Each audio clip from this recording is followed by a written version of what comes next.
Welcome to the Hermitcraft Recap. My name is Pixelriffs. Our writer is SloyXP. Captions on this video were provided by Liara. And despite everyone now having a mace, or at least the opportunity to get hold of one, the server somehow hasn't descended into smashy chaos. The hermits seem more keen to flatten the landscape for projects than they are to flatten each other, or they simply prefer more civilized forms of combat, like turning invisible and slapping your opponent with a tropical fish. And some of them are even turning the mace to other applications like minigames. This at least proves mace PvP isn't just human nature, or perhaps we're just seeing the training arc. Either way, let's drop from a great height onto all the events and mishaps that occurred on the Hermitcraft server this week. Starting with BOO, who's so committed to organic wool farming that he puts his auto sheep farm inside of a bush. Sorry for the no song here, but I made this, I built it so fast I don't even know if a song could have played in time. Now he just has to find somewhere to put 15 more bushes that bleat at you occasionally. After turning in his Mission Possible tokens, he dons his new Morpheus shades and gets ready to cyberpunk it up at Pixel Pulse Valley, where he time-lapses a new city building with lots of room for activities. Box, just a big gray box with texture on it. It's also a great canvas for environmental storytelling, so he adds a great canvas to the side of the building, as though survivors have been trapped on the rooftop and waving the white flag for some time now. This tells me something, and a realization that I had in my last recording that I didn't record. I have to build shacks up here. Joel Smallish Beans is just about ready to give up himself after his permit businesses refuse to bring in any sales.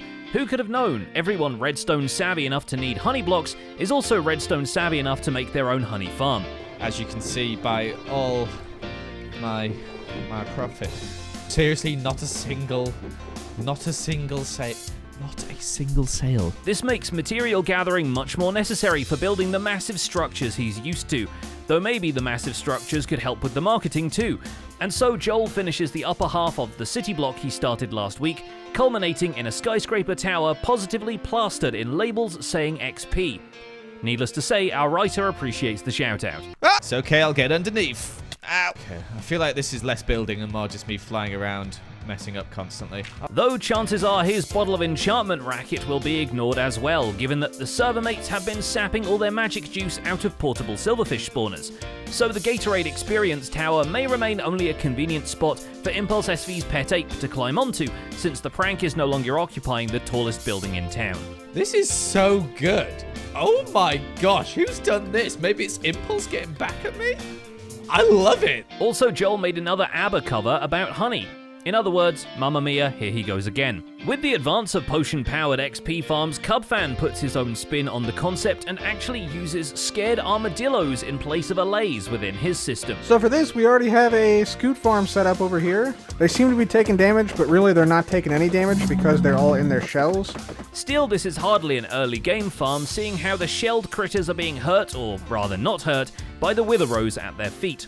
Turns out the wither effect from the plant is just weak enough to be completely negated by the balled up state of the scared animal, and the scared state itself is enforced by a nearby zombie piglin. Meaning that the primary benefit of this versus the allay design is that it runs on fear instead of pain. Also that the sound of spawning silverfish makes a kind of slappy snare beat if you speed it up just right. 3, 4, 5, 6, 7, 8. Get a little closer, get the XP that's still up there. By the way, 13, there's some more over here. Gotta get a little closer to get the XP, there's some XP in the back here. Well, Cubfan acquires a mace and goes off to beat some people too. And by people, I mean Etho, who helps him locate some other some people, only for Cub to immediately target him specifically.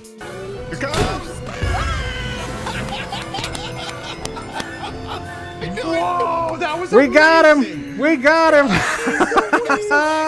So I was just talking with Etho literally seconds ago. And he said, go mace somebody? Yeah, he said go mace somebody. He comes over here to be a distraction, and I end up getting him. Though for high-altitude slam fun, Cub is invited by Azumavoid to test out the new Mace Race minigame. Oh, he's found a shortcut. Oh, dude. Oh my let's god, go. Cub! That was insane! Having finally ransacked enough trial chambers to earn a second bonk stick, Azuma enchants both with Wind Burst to successfully transform them into, essentially, pogo sticks. Since slamming an entity with a wind burst mace launches the player back into the air, this allows for chained combos and essentially mace parkour. So it turns out that Windburst 1 is actually a pretty reasonable height to bounce back up to. And with level 3, it is kinda ridiculous how high up in the sky you get. And if you disable gravity for the armor stands using the armor stand mod Hermitcraft is running, they don't even move out of the way when you start raining death from above. This way, X is able to create a bouncy mace combo obstacle course, and then plop a second one exactly like it nearby, so 2 players can compete in completing it faster. But this is going to become a live stream project for me now, and actually after this video goes live, I plan on going onto Twitch and streaming. Only weird thing is that he also encases the whole parkour course in tunnels, with only copper grates letting in any light from the outside or into the competitor's course, bringing us the server's second worst parkour prison, as long as you count Doc M's skyblock base. Yeah, I thought it's a lot. It's really fun though. Like bouncing with this thing is really, really a blast. It is cool. Doc M77 and a handful of other hermits assemble at the cyberpunk city for a slightly different use of maces, de-silverfishing the ground by hammering each squirmy bug individually and watching the shockwave scatter the rest of them.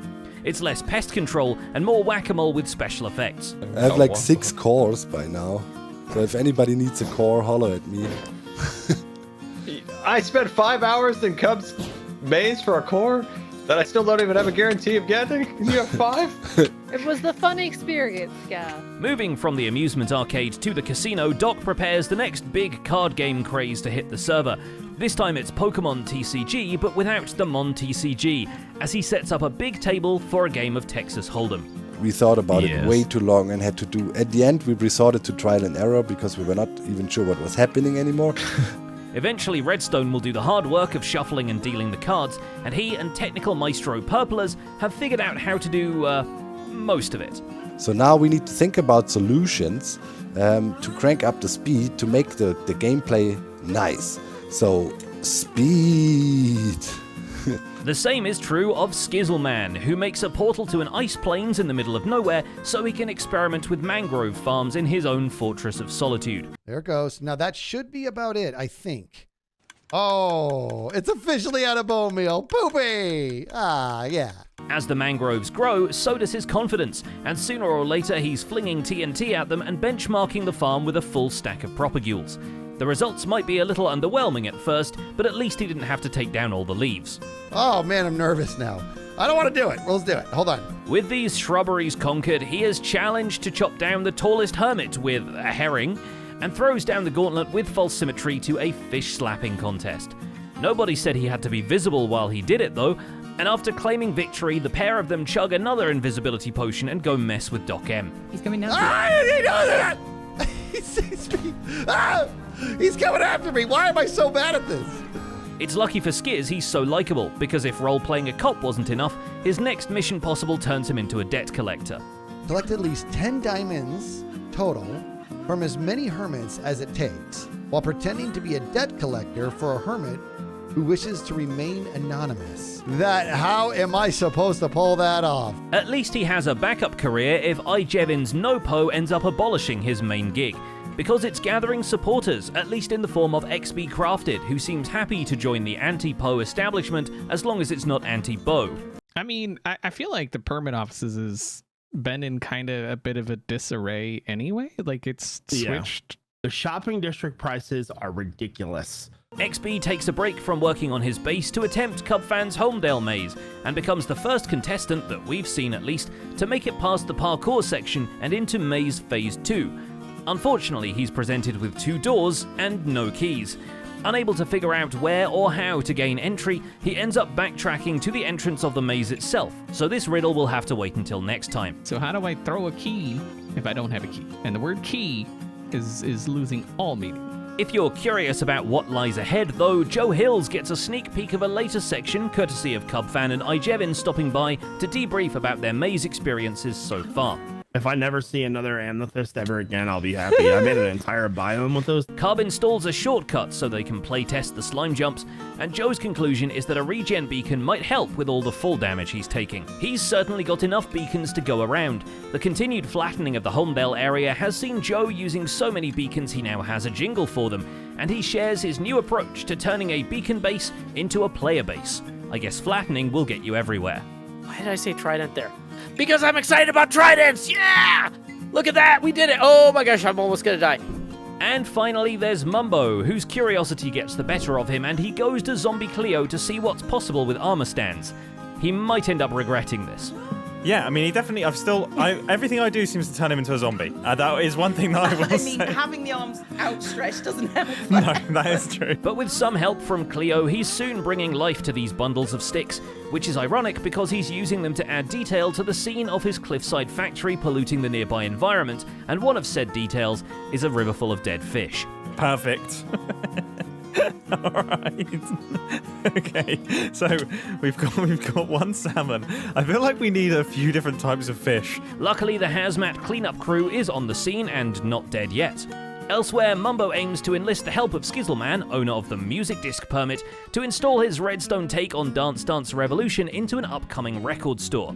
We'll see if any hermits are happy to face the music, and how many of them can stay on beat for Disc 11. This episode has been stupid fun. I hope that you've enjoyed watching it, and I'll catch you in the next one. And that's about it for this week's recap. Our writer is LoyXP, and my name is Pixelriffs. Captions on this video were provided by Liara. Don't forget to leave a like while you're still here, and subscribe so you won't miss future recaps. Thanks for watching, and we'll see you next week.